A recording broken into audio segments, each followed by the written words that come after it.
Costing का नया chapter cost sheet. Format सबसे इजी है। इस चैप्टर को हम लोग क्लासिफिकेशन ऑफ कॉस्ट भी कहते हैं। Classification of cost.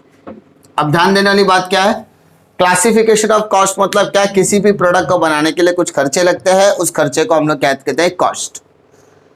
अब कॉस्ट शीट बनाने के टाइम पर क्या किन किन चीजों को ध्यान में रखा जाएगा। तो कॉस्ट शीट बनाने के लिए सबसे पहले आप देखने का कि आपका मेन कॉस्ट क्या है। मतलब किसी भी प्रोडक्ट को बनाने के लिए 3 इंपॉर्टेंट आइटम्स लगेंगे, that is direct material, direct wages और डायरेक्ट एक्सपेंस। कोई भी प्रोडक्ट ले लो, अगर आप बोलोगे पैराशूट ऑयल बनाना है तो पैराशूट ऑयल बनाने के लिए ड्राई कोकोनट लगेगा, वो डायरेक्ट मटेरियल है। उसको क्रश करने के लिए मशीन लगेगा, तो मशीन का खर्चा भी तो होगा। उसको क्रश करने के, उसको मेंटेन करने के लिए एक लेबर लगेगा, वो भी डायरेक्टली, यानी वो डायरेक्टली कंट्रीब्यूशन कर रहा है इस पर्टिकुलर प्रोडक्शन के लिए। तो there are 3 important item, that is direct material, direct expense and direct over wages. Direct material is related with the raw material. Which one? Raw material. Raw material में opening stock plus purchase minus closing stock, opening stock plus purchase minus closing stock, or any of the expenses which is related with the purchase, it should be added to the direct material. raw material से जुड़ा हुआ कोई भी खर्चा raw material में आएगा। Direct wages में productive wages की बात करेंगे, एंड डायरेक्ट एक्सपेंस के अंदर 2 आइटम्स इंपॉर्टेंटली आता है, that is royalty on production and cost of special design. सब प्लस माइनस करके आपको क्या मिलेगा, प्राइम कॉस्ट। क्या मिलेगा? प्राइम मतलब मेन कॉस्ट। प्राइम कॉस्ट के बाद आएगा फैक्ट्री कॉस्ट। इसको वर्क कॉस्ट भी बोलते हैं, इसको फैक्ट्री कॉस्ट भी बोलते हैं। Factory cost, factory overhead. Factory से जुड़ा हुआ जो भी खर्चा रहेगा फैक्ट्री में आएगा। फैक्ट्री में इनडायरेक्ट वेजेस, इनडायरेक्ट एक्सपेंसेस होगा, फ्यूल होगा, factory electricity, depreciation, any factory asset that is plant and machinery and all. तो फैक्ट्री से जुड़ा हुआ कोई भी खर्चा रहेगा सब लिखो, उसका टोटल। रॉ मटेरियल वाला पार्ट इधर क्या था, WIP वाला पार्ट फैक्ट्री में आ जाएगा। तो WIP मतलब 2, opening stock of WIP, closing stock of WIP, opening stock of WIP, closing stock of WIP। क्या मिलेगा? Works cost. क्या मिलेगा? वर्क। इसको फैक्ट्री कॉस्ट भी कहते हैं। इसको क्या कहते हैं? Factory cost. Add office and administration. Office and administration, तो ऑफिस से जुड़ा हुआ कोई भी खर्चा किधर आएगा? ऑफिस में आएगा। ऑफिस से जुड़ा हुआ कोई भी खर्चा किधर आएगा? ऑफिस। जैसे salary, office rent, office employ salary, office manager salary, office electricity bill, office rent and all, जितना भी ऑफिस से जुड़ा हुआ खर्चा, जनरल एक्सपेंसेस, ये सारी चीजें, तो सब आइटम्स कहाँ पे आ जाएंगे? ऑफिस में। सबको प्लस माइनस करके आपको क्या मिलेगा? Cost of production. अब इस कॉस्ट ऑफ प्रोडक्शन के बाद 2 items, opening stock of finish goods, closing stock of finish goods. Plus minus करके क्या मिलेगा? Cost of goods sold. Add selling and distribution is equal to total cost. क्या मिलेगा? Total cost. तो selling and distribution में क्या आएगा? Cell से रिलेटेड खर्चा। सेल से रिलेटेड खर्चा।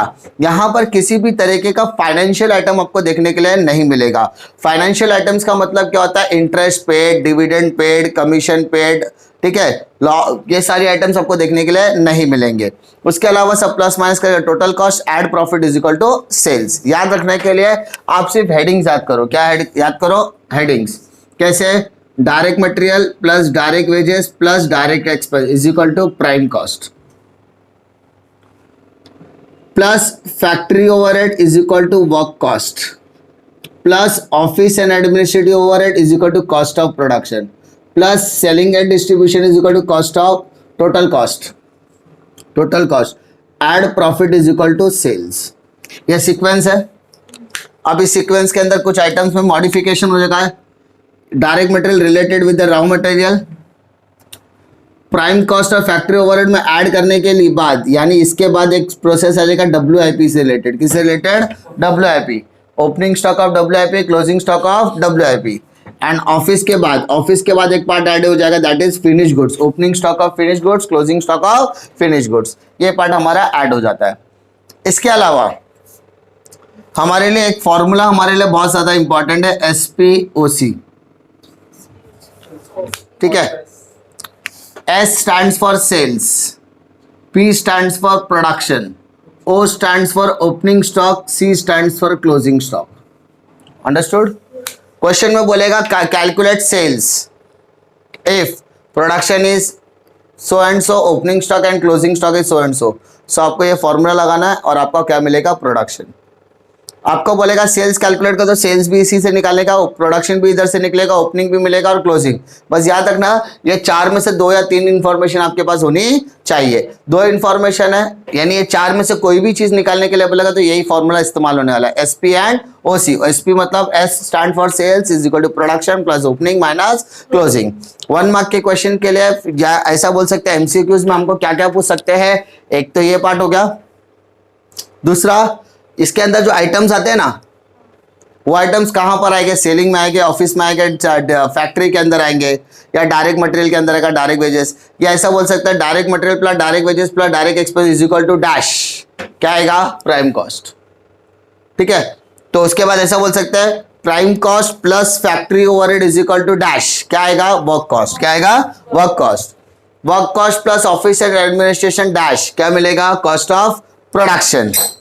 Cost of production. प्रोडक्शन के बाद जब फिनिश गुड्स प्लस माइनस करोगे तो कॉस्ट ऑफ गुड्स सोल्ड। अगर क्वेश्चन में फिनिश गुड्स नहीं दिया है, अगर क्वेश्चन में फिनिश गुड्स नहीं दिया है तो कॉस्ट ऑफ प्रोडक्शन और कॉस्ट ऑफ गुड्स सोल्ड दोनों ही क्या रहेगा, same. Total cost plus profit is equal to sales. Total cost plus profit is equal to sales. ये फंडा एक दे सकता है। तो एमसीक्यूज के अंदर आपको क्या करना है, ये फॉर्मेट के अंदर क्या टर्म्स, ये पर्टिकुलर इक्वेशन जो हम लोग ने कॉस्ट शीट का फॉर्मेट किया, वो फॉर्मेट का हम लोग ने इस तरीके से देखा, और एक ये इक्वेशंस। इसके अलावा इसमें एमसीक्यूज में ज्यादातर क्वेश्चंस नहीं, या तो छोटे छोटे इक्वेशंस बोलते हैं ना, प्रॉफिट आपको 100 दिया है, आपको सॉरी टोटल कॉस्ट आपको 100 दिया, प्रॉफिट 25, तो सेल्स कितना होगा, या टोटल कॉस्ट 80 है, प्रॉफिट आपको इतना है, सेल्स कितना होगा, सेल्स दिया है, प्रॉफिट दिया, तो टोटल कॉस्ट क्या होगा, उसके इक्वेशन छोटे छोटे आपको दिए जाएंगे। तीसरा, इसके अंदर आपको सिंपली क्या करना है, सबसे पहले आपको कॉस्ट शीट का फॉर्मेट करने के टाइम पे आपको सिर्फ स्टेप्स याद रखने हैं। Direct material, direct wages, direct expense, direct direct direct, direct material, direct expense, direct overheads. ठीक है, चलो नहीं याद है, कॉस्टिंग के 3 इंपॉर्टेंट चैप्टर्स, मटेरियल, लेबर और costing. Direct material, direct labour, direct overhead हो गया। एड इज टोटल हो गया prime cost, add factory overhead. तो जो डायरेक्ट वाला पार्ट यहाँ आया वही इनडायरेक्ट वाला पार्ट यहाँ पर आ जाएगा। उसके अलावा फैक्ट्री से जुड़ा हुआ कोई भी खर्चा, फैक्ट्री से जुड़ा हुआ कोई भी खर्चा, वो सारे खर्चे भी कहां पर आएंगे, वर्क कॉस्ट में आएंगे। उसके बाद क्या आएगा, add opening stock of WIP less closing stock of WIP। Second वाला पार्ट आता है ऑफिस, यानी कितने को जो खर्चे होते हैं उसको कितने पार्ट में डिवाइड है, 3, ऑफिस, सेलिंग, डिस्ट्रीब्यूशन और फैक्ट्री। तो हम लोग क्या करेंगे, प्राइम कॉस्ट के बाद पहले ऑफिस फैक्ट्री का लेंगे, प्लस माइनस करने के बाद अपने को फिर ऑफिस का लेना है, ऑफिस पे प्लस माइनस करने के बाद क्या मिलेगा, सेलिंग, और जब सेलिंग का कर लिया तो क्या मिलेगा, total cost add profit is equal to sales. यानी सारी चीजें कॉस्ट शीट के अंदर कंसीडर करने वाले हैं। आपको सिर्फ यहाँ पर क्या देखना है कि आपका इक्वेशन यानी जो फ्लो ऑफ कॉस्ट शीट है वो कैसे जाएगा, और दूसरा आपका इक्वेशंस कैसे सेटिस्फाई होगा, और आपको लास्ट में जो टोटल कॉस्ट, प्रॉफिट और सेल्स का कैलकुलेशन है ना, वो थोड़ा ध्यान से करने का। एक एग्जांपल के तौर पे अगर मैं बोलूं तो total cost add profit is equal to sales, ये वाला पार्ट है। आपको क्वेश्चन में बोला profit is on sales at the rate of 25%। आपका प्रॉफिट सेल्स पर कितना परसेंट है, किसके ऊपर बोल रहा है, ऑन सेल्स बोला है ना, तो सेल्स को 100 लेने का, प्रॉफिट का 25, तो टोटल कॉस्ट कितना आएगा, 100 माइनस 25, तो कितना आएगा, 75। बट अगर क्वेश्चन में बोला profit on cost at the rate of 25%, profit on cost, profit on cost, तो कॉस्ट को 100 लेने का, प्रॉफिट 25 है, तो आंसर आएगा 125। तो आपको ये 2 फंडा इस्तेमाल करना है, उसके हिसाब से क्या करेंगे, इक्वेशन सॉल्व करना है। कि आपको देखना है कि प्रॉफिट दिया है ऑन कॉस्ट कि ऑन सेल।